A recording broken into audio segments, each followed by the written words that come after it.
Ya Allah, dulu mereka itu adalah orang-orang yang sholat bersama kami, puasa bersama kami, haji bareng kami, intinya beribadah bareng kami, saling mengingatkan itu. Tapi kenapa mereka sekarang berada di neraka sedangkan aku berada di surga?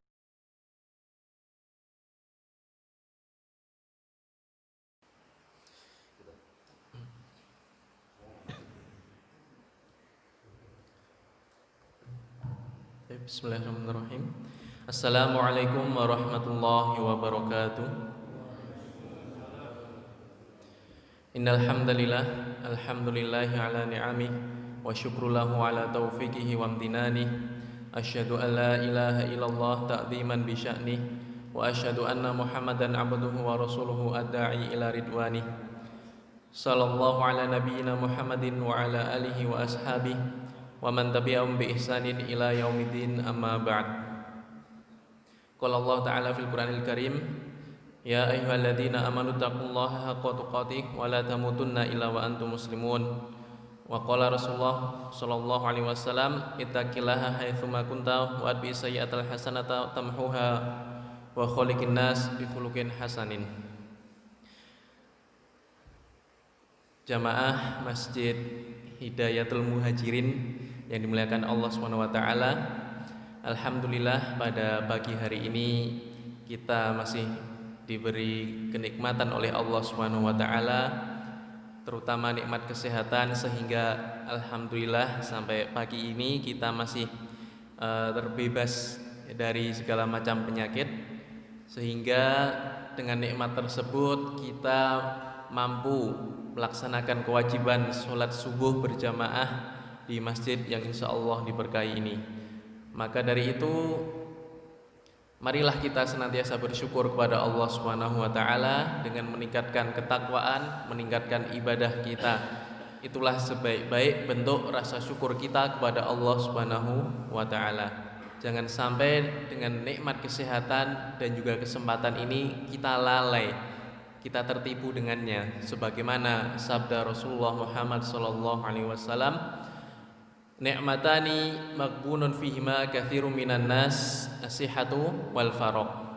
Yaitu dua nikmat yang manusia sering tertipu dengannya, lalai dengannya, yaitu apa? Nikmat kesehatan dan juga nikmat kesempatan.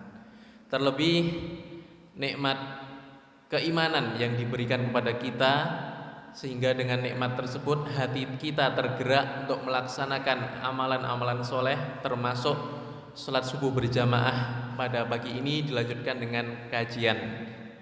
Karena nikmat iman ini tidak semua orang bisa mendapatkannya, sebagaimana sabda Rasulullah Muhammad sallallahu alaihi wasallam dalam sebuah hadis, innallaha yu'tid dunya liman yuhib wa la yuhib. Sesungguhnya Allah Subhanahu wa taala itu memberikan nikmat dunia kepada siapa saja, baik orang yang dicintai maupun yang tidak dicintai. Maka dalam hal ini baik orang muslim, orang mukmin maupun non muslim, itu semuanya mendapatkan nikmat dunia. Walakin Allah yu'til iman liman yuhib. Akan tetapi Allah Subhanahu wa taala memberikan nikmat keimanan ini hanya kepada orang yang dicintainya. Maka semoga kita semua yang ada di sini termasuk orang-orang yang dicintai oleh Allah Subhanahu wa taala. Salawat serta salam semoga tetap tercurah kepada Rasulullah Muhammad sallallahu alaihi wasallam beserta keluarganya, sahabat dan orang-orang yang mengikuti sunnah-sunnah beliau hingga kelak di hari kiamat nanti. Dan semoga kita juga termasuk orang-orang yang senantiasa menjaga sunnah beliau dan kelak di hari kiamat mendapatkan syafaatnya. Amin. Kemudian jamaah sholat subuh yang dimuliakan Allah Subhanahu wa taala, sebelumnya karena saya baru pertama kali ke sini, mungkin ya wajah baru di sini, pertama kali juga duduk di sini, karena sebagaimana yang disampaikan tadi saya menggantikan Ustadz Bastoh yang seharusnya mengisi di sini membahas tentang kitab Riyadhus Shalihin. Cuman karena beliau berhalangan hadir karena kondisi juga kurang sehat, masih kurang sehat. Ya, kita doakan semoga segera pulih dan bisa kembali bersama dengan kita semuanya lagi. Ya. Nama saya Fauzi Hilmi, rekan Ustadz Bastoh juga, dan kebetulan kemarin Ustadz Bastoh yang memberikan info kepada takmir masjid, kemudian menghubungi saya juga untuk sementara ini menggantikan beliau.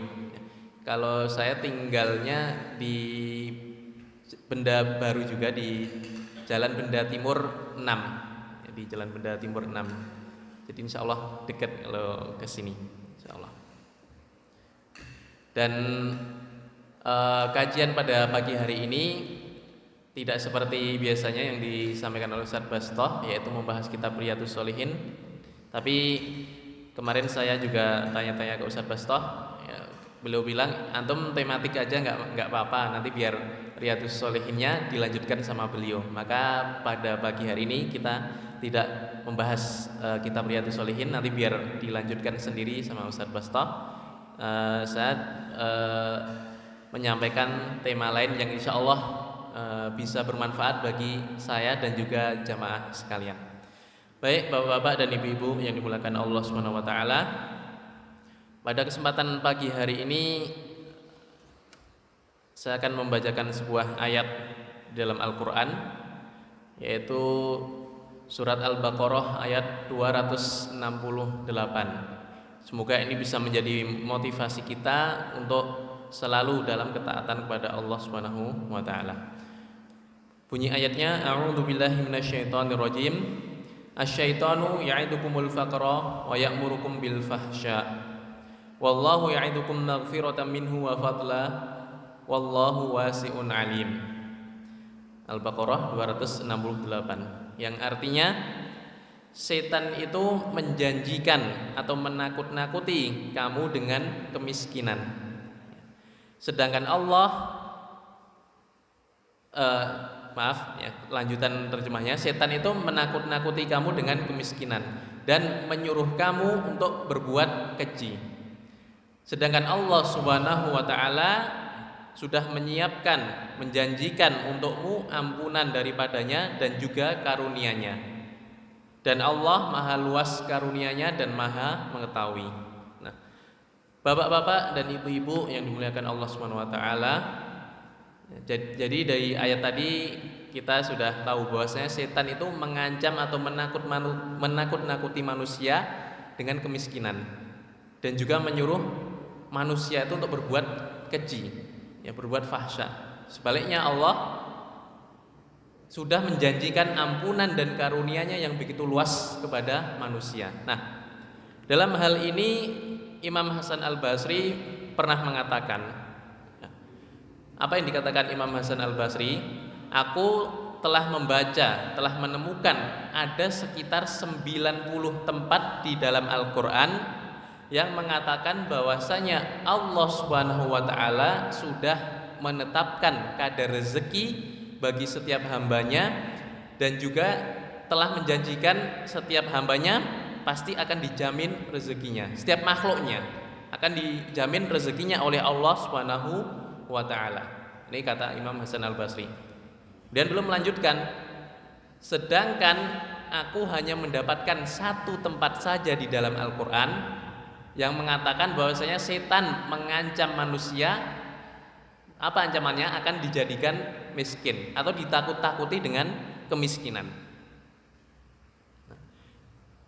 Akan tetapi kata beliau, betapa banyak manusia yang justru takut dengan satu ancaman setan, takut menjadi miskin dan lupa ataupun tidak yakin dengan janji Allah Subhanahu wa taala yang jumlahnya sangat banyak, yaitu sekitar 90 tempat yang mengatakan Allah itu menjamin rezeki hambanya atau Maha memberi rezeki. Wallahu khairur raziqin, kemudian dan lain sebagainya, wa yarzuquhu min haitsu la yahtasib. Ya, Allah itu sebaik-baik pemberi rezeki, Allah akan memberi rezeki dari arah yang tidak terduga-duga dan lain sebagainya. Itu ada banyak. Namun justru manusia lupa dengan janji Allah yang banyak dan takut dengan satu ancaman setan tadi. Nah, maka dalam hal ini bagaimana kriteria atau indikasi seseorang itu yang takut dengan ancaman setan, yang terlalu takut ancaman setan sehingga takut menjadi miskin? Maka yang pertama adalah ketika manusia takut menjadi miskin, terlalu khawatir dirinya akan menjadi miskin, maka dia akan kurang selektif dalam memilih hartanya atau mencari pekerjaannya. Jadi dia tidak pilih-pilih, yang penting aku bisa mengumpulkan harta banyak, tidak menjadi miskin, dan aku menjadi kaya, baik itu caranya halal maupun caranya haram. Yang penting aku bisa mengumpulkan harta yang banyak. Maka akhirnya banyak terjadi di kehidupan kita orang-orang yang berlaku korupsi, kemudian menipu, kemudian melakukan transaksi riba, dan juga kalau beberapa orang masih ada yang percaya dengan hal-hal yang syirik, yaitu datang ke pesugihan, ke dukun dan lain sebagainya. Dikarenakan apa? Karena takut akan ancaman setan tadi, ya, sehingga dia kurang selektif. Ya. Slogannya mungkin yang digunakan mencari yang haram saja susah, apalagi mencari yang halal, misalnya ada slogan seperti itu. Ya. Nah inilah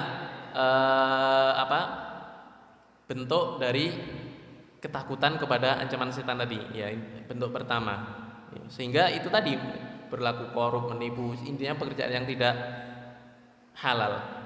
Atau mungkin mohon maaf ya, masih ada orang yang terjerumus ke dalam riba, ya, ke dalam riba.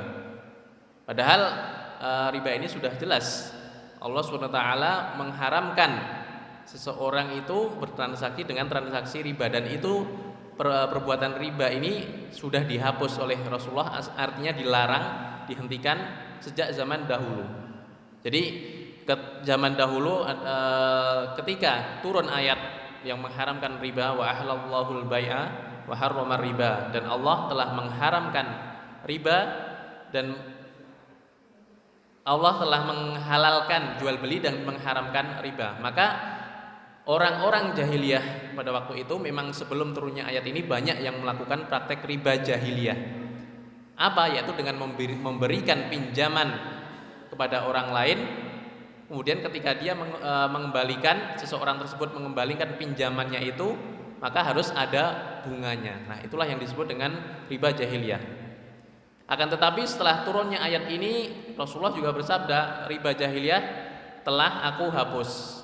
Lakum ru'usu amwalikum la tadlimuna wa la tudlamun, kata Rasulullah. Jadi bagi kamu apa yang sudah lalu, maksudnya apa? Dilanjutkan dalam ayatnya tadi, wa ahlallahu al-bai'a wa harrama riba, faman ja'ahu mau'izatun mir rabbih fantaha falahu ma salaf. Barang siapa yang datang kepadanya mau'izah atau peringatan dari Tuhannya, lalu dia berhenti melakukan praktek riba itu, maka baginya yang telah lalu. Maksudnya kalau yang sudah terlanjur melakukan praktek riba sebelum turunnya ayat ini, maka riba-riba yang telah lalu tidak perlu dikembalikan, karena Allah telah mengampuni yang telah lalu. Akan tetapi dalam ayatnya wa man 'ada fa ulaika ashabun nar. Akan tetapi barang siapa yang setelah turunnya peringatan ini dia masih saja melakukan praktek itu, maka baginya adalah nar atau neraka. Nah, ada kisah menarik dalam hal ini ketika turun ayat mengharamkan riba ini, dan bentuk-bentuk riba pada masa jahiliyah sudah dihapus oleh Rasulullah. Maka para masyarakat Quraisy ketika itu bertanya-tanya, apakah ini juga berlaku bagi kerabatnya Rasulullah yang melakukan transaksi riba ini? Kenapa? Karena di antara kerabat Rasulullah SAW sebelum turunnya ayat ini ada juga yang melakukan praktek riba, yaitu paman beliau Abbas bin Abdul Muthalib. Maka hal itu dijawab oleh Rasulullah SAW, awalu riba ad'uhu ribana riba Abbas ibnu Abdul Muthalib. Sesungguhnya riba yang pertama kali saya hapus adalah riba yang ada di pada kami, yaitu ribanya Abbas bin Abdul Muthalib. Nah, ini maksudnya adalah Rasulullah Shallallahu Alaihi Wasallam dalam menerapkan syariat itu beliau tidak pandang bulu, mau keluarganya, mau orang lain, mau kerabatnya, semuanya terkena. Karena apa? Ini sudah ketetapan dari Allah Subhanahu wa taala. Nah, tinggal kita bagaimana mencontohnya. Ya, kita taat kepada Allah dan Rasulnya. Kemudian kembali ke tadi, yaitu orang yang terlalu takut dengan kemiskinan, dia kurang selektif, ya. Bahkan rela melakukan pekerjaan-pekerjaan yang haram misalnya, ya. Atau pergi ke pesugihan, ke dukun, ya. Masih ada nggak kira-kira yang seperti ini? Kalau di perkotaan kurang tahu ya. Kalau di daerah kampung-kampung biasanya itu masih ada. Di daerah saya yang datang ke pesugihan, ke gunung apa gitu ya, di Jawa Tengah itu ada. Nah, itu semuanya praktek-praktek kesyirikan, ya. Maka orang yang datang pada dukun sudah jelas, ya, faqad kafara bima anzala bihi Muhammad. Orang yang datang ke dukun telah kufur terhadap apa-apa yang diturunkan kepada Nabi Muhammad. Maka kita sebagai seorang mukmin ya harus lebih yakin kepada janji Allah Subhanahu wa taala yang telah menjamin rezekinya. Kemudian Bapak-bapak dan Ibu-ibu yang dimuliakan Allah Subhanahu wa taala, justru sebenarnya perbuatan dosa, yaitu dengan cara yang haram tadi, mencari rezeki dengan cara yang haram, itu menjadi penghalang rezeki seseorang. Karena apa? Dia berbuat dosa. Sebagaimana sabda Rasulullah Muhammad SAW dalam hadis diriwayatkan oleh Imam Ahmad, innar rajula la yuhramu rizqu bidzanbin yusibuhu. Sesungguhnya seseorang itu akan terhalang dari rezekinya dikarenakan atau disebabkan dosa yang dia perbuat. Itu kata Rasulullah Muhammad SAW. Nah, kalaupun tidak berkurang hartanya, ya justru semakin banyak hartanya, maka bisa jadi keberkahan yang ada pada harta tersebut yang diambil oleh Allah Subhanahu wa taala. Karena ukuran keberkahan harta itu tidak hanya semakin banyak, ya, tapi ketika harta itu menjadikan kita bisa semakin taat kepada Allah Subhanahu wa taala, maka itulah indikasi insya Allah harta kita menjadi berkah. Belum lagi kalau kita mencari harta, seseorang yang mencari harta dengan cara yang haram ataupun harta yang haram, ada akibat lain yang dia terima, yaitu doanya bisa jadi tidak mustajab atau tertolak doanya. Sebagaimana dalam sebuah hadis yang diceritakan bahwa Rasulullah Muhammad SAW bersabda, Innallaha thayyibun yuhibbut thayyiba wa la yaqbalu illa thayyiban. Sesungguhnya Allah Subhanahu wa taala itu baik dan tidak menerima sesuatu kecuali yang baik-baik. Maka Allah Subhanahu wa taala berfirman, ya ayuhan nasu kulu min thayyibatim ma razaqnakum. Wahai manusia, makanlah yang baik-baik dari apa yang aku rezekikan kepadamu. Tsumma dzakara, kemudian Rasulullah menyebutkan ar-rajulu yutilus safar as'asa wa akbaro. Ada seorang laki-laki yang telah melakukan perjalanan yang sangat jauh, sampai bajunya itu menjadi kusut, mukanya menjadi kusam dan berdebu.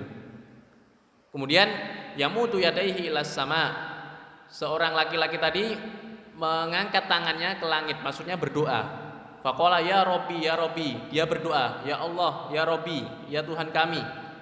Wa mat'amuhu haram, wa mashrabuhu haram, wa malbasuhu haram, wa ghudiya bil haramin. Sedangkan orang tadi yang berdoa tadi, pakaiannya itu diperoleh dengan cara yang haram. Makanannya juga makanan yang haram atau diperoleh dengan cara yang haram. Kemudian minumannya juga minuman yang haram atau diperoleh dengan cara yang haram. Fa anna yustajabulah. Lalu bagaimana mungkin dia berdoa kepada Allah, Allah akan mengabulkan doanya. Nah, ini konsekuensi dari memakan harta yang haram atau diperoleh dengan cara yang haram tadi. Maka inilah bentuk kekhawatiran seseorang yang terlalu takut dengan ancaman setan tadi. Kemudian bapak-bapak dan ibu-ibu yang dimuliakan Allah Subhanahu wa taala, yang kedua, indikasi kedua seseorang yang terlalu takut dengan ancaman setan tadi adalah ketika seseorang mengkhawatirkan dirinya menjadi fakir atau miskin, maka ia akan tenggelam dalam kesibukan mencari dunia, mencari harta, sehingga dia lupa kewajibannya sebagai hamba Allah untuk beribadah kepada Allah Subhanahu wa taala. Padahal setan itu karakternya dia penipu, ya, tapi masih banyak orang yang takut dengan ancaman setan ini, ditakut-takuti dengan kemiskinan, mereka takut, sehingga dunianya sehari-harinya dia gunakan untuk mencari harta, untuk mencari kegiatan dunia. Misalnya dari hari Senin sampai Jumat dia bekerja, berangkat dari sebelum subuh, ya tidak sempat sholat subuh, pulangnya malam. Terus gitu aja Senin sampai Jumat. Di Sabtu Minggunya karena dia capek, stres dengan pekerjaannya, akhirnya dia pergi ke tempat rekreasi. Ya, tidak salah sebenarnya, ya. Cuman dia pergi ke tempat rekreasi sehingga tidak sempat ya, belajar ilmu agama, ilmu syar'i. Ya.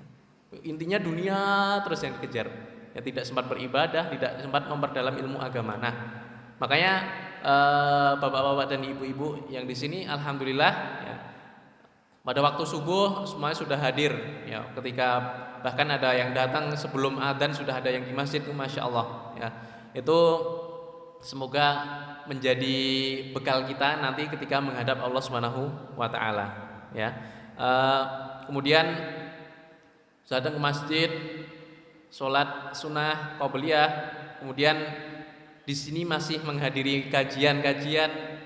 Nanti ketika di rumah masih melaksanakan sholat duha misalnya, ya, sebelum pulang dan sebagainya, maka itu sudah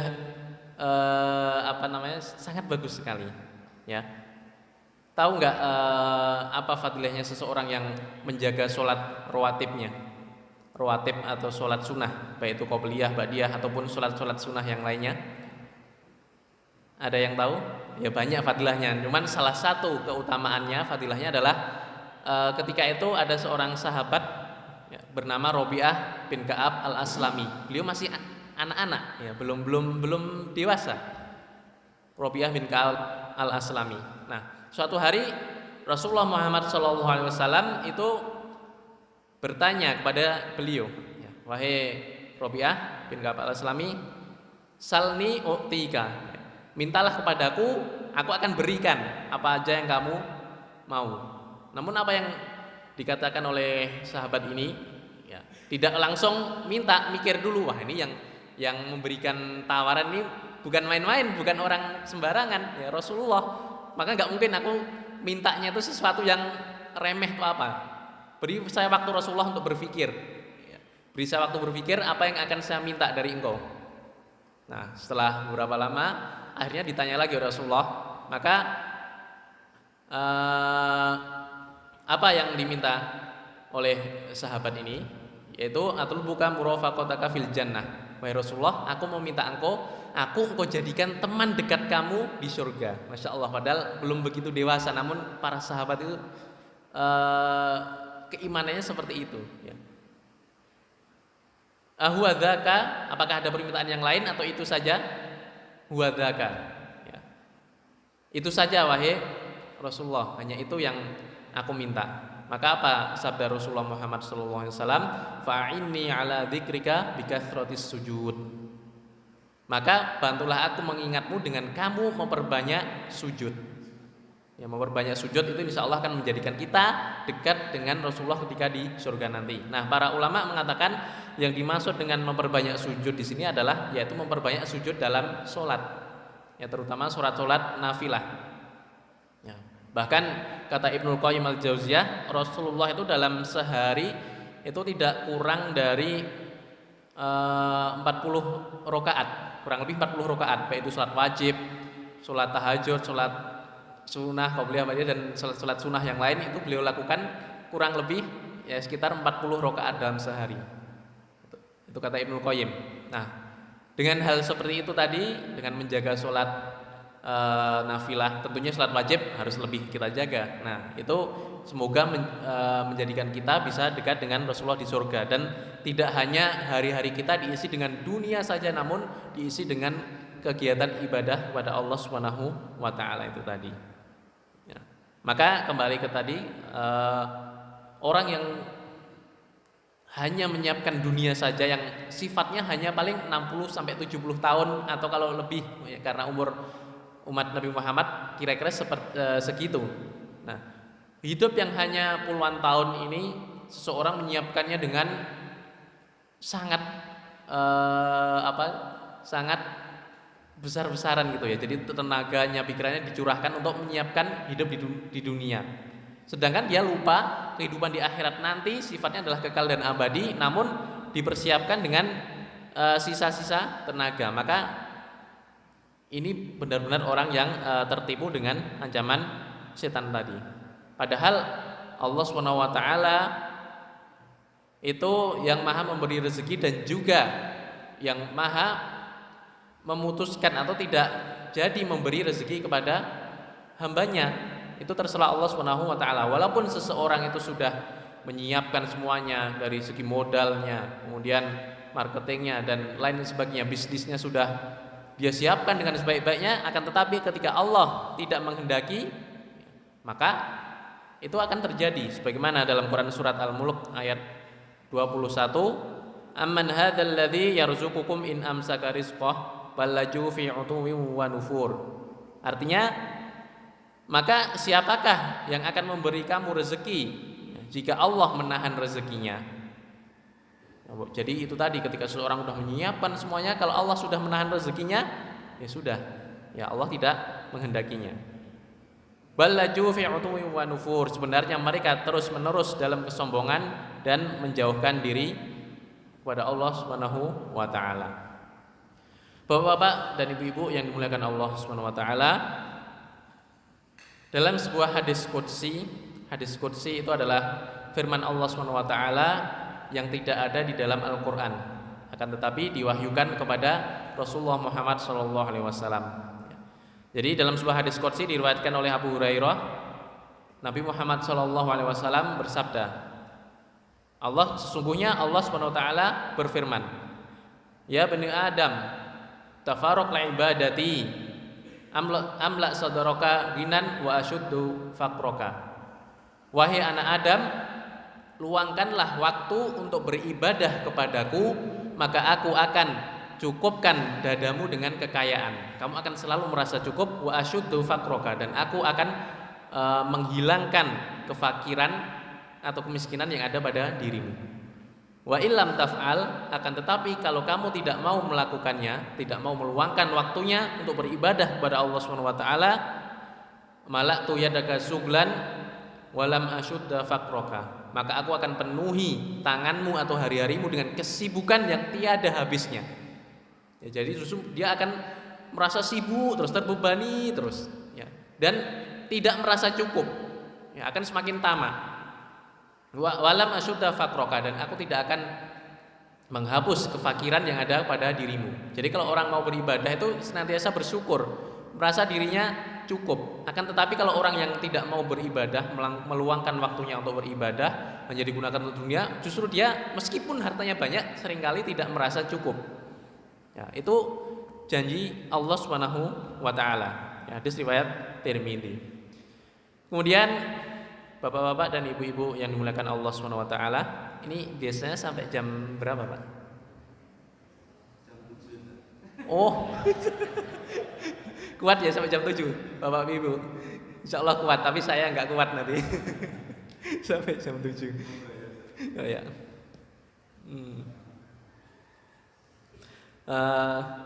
Baik, Bapak-bapak dan ibu-ibu yang dimuliakan Allah Subhanahu wa taala. Kemudian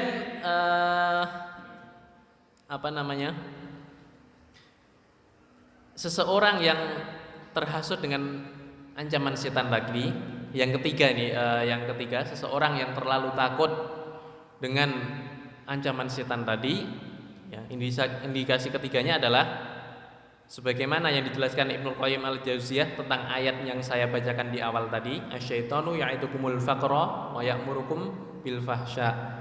Setan itu menakut-nakuti atau mengancam kalian dengan kemiskinan dan menyuruh kalian untuk berbuat keji, al-fahsya. Nah, Bapak-bapak dan ibu-ibu, kata al-fahsya atau fahisyah di dalam Al-Qur'an, ketika mendapati kata al-fahsya atau al-fahisyah di dalam Al-Qur'an, itu adalah artinya perbuatan keji yang sering identik dengan perbuatan zina biasanya. Ya, kebanyakan artinya perbuatan keji di sini adalah perbuatan zina. Nah, kecuali di ayat ini, para ulama mufassirin di kitab-kitab tafsir mengatakan kata al-fahsya dalam ayat ini, setan menyuruh untuk berbuat keji. Al-fahsya di sini ternyata artinya adalah bakhil atau kikir atau pelit. Maka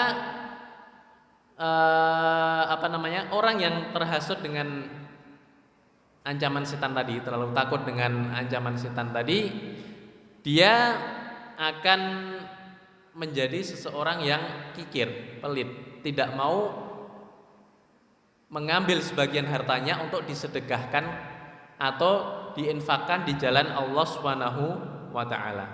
Kenapa ya? Karena matematikanya dia berbeda dengan matematikanya Allah Subhanahu wa taala. Ya, kalau kata setan ya, karena terbujuk oleh setan. Nah, kalau kamu mengambil rezekimu sebagian hartamu dikasih ke orang lain, ya harta kamu lama-lama akan berkurang, maka akan menjadi habis dan kamu akan menjadi miskin. Itu kata setan.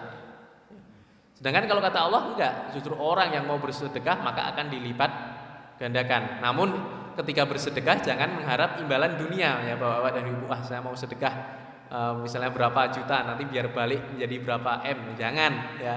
Karena janji Allah di situ ya bisa jadi dibalas dunia, namun yang lebih penting adalah balasan ketika di akhirat nanti ya, saat bersedekah.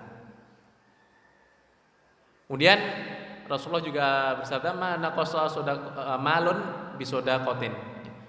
Tidaklah harta itu akan berkurang atau menjadi habis dikarenakan bersedekah. Enggak. Insya Allah justru akan menambah menjadi banyak. Kalaupun tidak menjadi banyak, insya Allah harta kita menjadi berkah dan itu menjadi bekal ketika di akhirat nanti. Ya, karena terkadang memang benar, insya Allah akan mendapatkan balasan yang lebih banyak. Namun seringkali orang itu bersedekah niatnya agar balik menjadi banyak. Ya, balik menjadi banyak. Ya, sedekah niat duniawi berarti kan, ya, agar hartanya lebih banyak. Ya insya Allah tetap akan menjamin itu. Cuman yang lebih kita harapkan adalah pahala yang akan menjadi bekal kita nanti ketika di akhirat itu nanti. Ya. Inilah tadi orang yang terhasut dengan ancaman setan, terlalu takut dengan ancaman setan sehingga dia menjadi bakhil, ya, tidak mau menginfakkan, tidak mau membayar zakat, infak dan lain sebagainya. Ya, ada tetangganya yang kurang, ya dia tidak peduli, atau ada orang lain yang membutuhkan, dia tidak peduli. Ya. Atau bahkan zakat mal mungkin belum dia tunaikan padahal hartanya ini sangat banyak misalnya. Ini terkadang masih ada orang-orang yang seperti ini. Ya, dia sudah menjadi orang kaya raya namun mungkin karena kurangnya ilmu atau mungkin karena kurangnya keimanan sehingga dia tidak mau membayarkan zakat mal. Namun insya Allah orang-orang baik, yang insya Allah semoga di sini semuanya orang baik, insya Allah tidak seperti itu. Ya. Dalam sebuah hadis dikatakan, dalam sebuah hadis riwayat Bukhari, yaitu setiap harinya ada 2 malaikat yang turun ke bumi, turun ke muka bumi.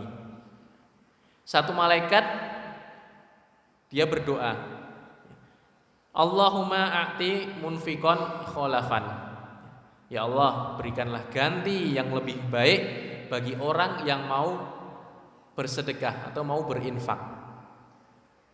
Kemudian malaikat yang satunya lagi berdoa, Allahumma a'ti mumsikan talafan. Ya Allah, berikanlah kerugian atau kebangkrutan bagi orang-orang yang menahan hartanya atau tidak mau bersedekah. Nah, lantas mana yang kita pilih? Kita milih doa malaikat yang mana? Yang pertama yang mendoakan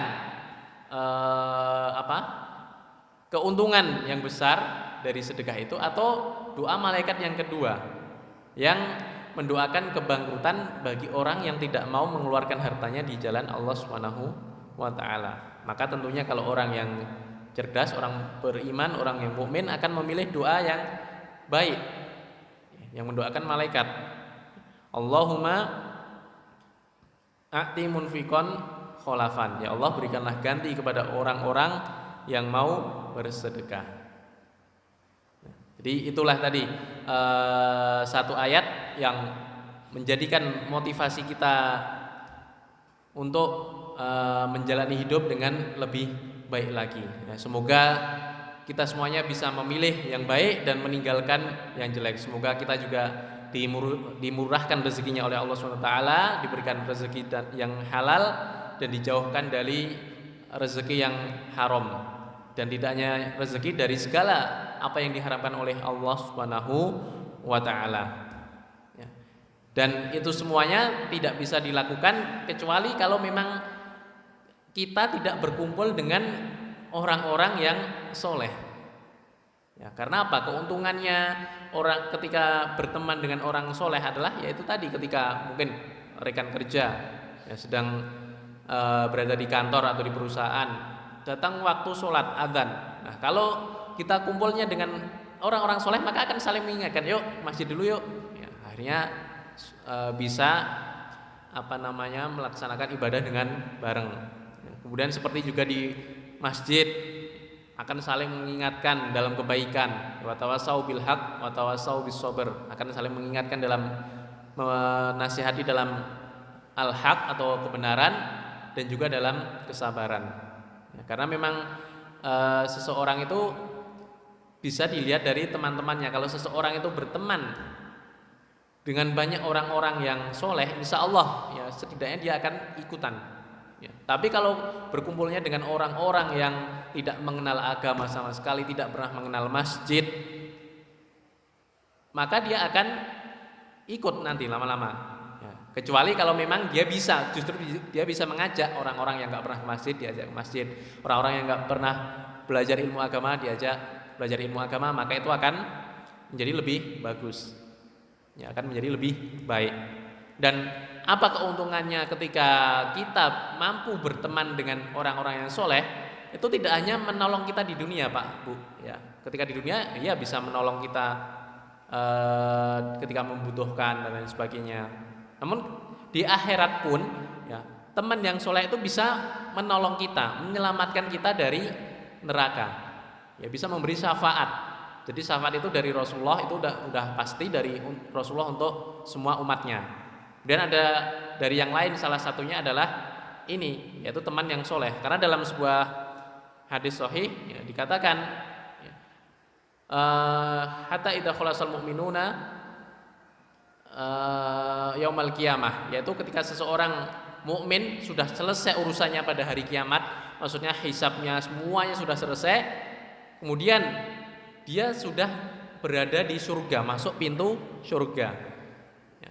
Maka Rasulullah berkata, demi zat yang jiwaku berada di tangannya, demi Allah, ya, tidak ada seseorang yang meminta lebih, permintaannya tuh minta banget, ya, kekeh minta kepada Allah SWT, kecuali apa? Orang yang meminta agar saudara-saudaranya yang dulu di dunia diselamatkan dari neraka. Jadi ketika ada seseorang yang sudah masuk surga, dia melihat, loh ini Pak siapa ya, misalnya Pak Bambang dulu mana, kayaknya dulu sering bareng saya ke masjid ya, dulu sering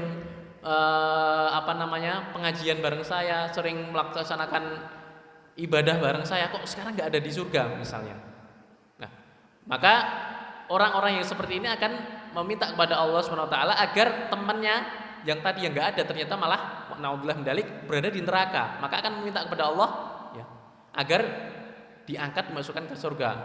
Faqalu, orang-orang yang seperti ini tadi berkata kepada Allah, hum kanu yasumuna ma'ana wa yahujjuna ma'ana wa yusalluna ma'ana. Ya Allah, dulu mereka itu adalah orang-orang yang sholat bersama kami, puasa bersama kami, haji bareng kami, intinya beribadah bareng kami, saling mengingatkan itu. Tapi kenapa mereka sekarang berada di neraka sedangkan aku berada di surga? Fayuqalu lahum, maka Allah berkata kepada orang-orang yang seperti ini, akhriju man araftahum minan nar, maka keluarkanlah, angkatlah orang-orang yang kamu kenal di dunia dulu berbuat baik, angkatlah dia, masukkanlah dia ke dalam surga. Ini dalam sebuah hadis yang sahih. Maka itulah keuntungannya ketika kita berteman dengan orang-orang soleh. Maka ketika nanti mungkin bapak-bapak dan ibu-ibu ada yang sudah duluan ya, ke surga, jangan lupakan saya, jangan lupakan saudara-saudaranya yang lainnya. Ya, ketika sudah masuk surga, ya cari ya, saudara-saudaranya yang biasanya beribadah bareng dan lain sebagainya, katakan kepada Allah, ya Allah, dulu mereka sering bareng ke masjid bersama saya, seperti itu. Ya, itulah keuntungannya ketika kita berteman dengan orang soleh. Maka akan di dunia akan mengingatkan dalam kebaikan, buat salah akan diingatkan, kemudian diajak untuk melakukan amalan-amalan soleh. Ketika di akhirat pun sahabat atau teman yang soleh itu bisa menyelamatkan kita dari neraka. Ya, semoga kita semuanya bisa berteman dengan orang yang soleh baik di dunia maupun di surga nantinya. Amin. Baik, jazakumullah khairan kepada jamaah sekalian ya, jadi itu tadi yang bisa saya sampaikan. Sekali lagi, apabila ada benarnya dari Allah, apabila ada kesalahan dari kebodohan diri saya sendiri, apabila ada yang salah kata, saya mohon maaf. Kepada jamaah sekalian dan kepada Allah saya mohon ampun. Marilah kita tutup dengan doa kafaratul majlis. Subhanakallahumma wa bihamdika asyhadu an la ilaha illa anta astaghfiruka wa atubu ilaik. Wassalamualaikum warahmatullahi wabarakatuh.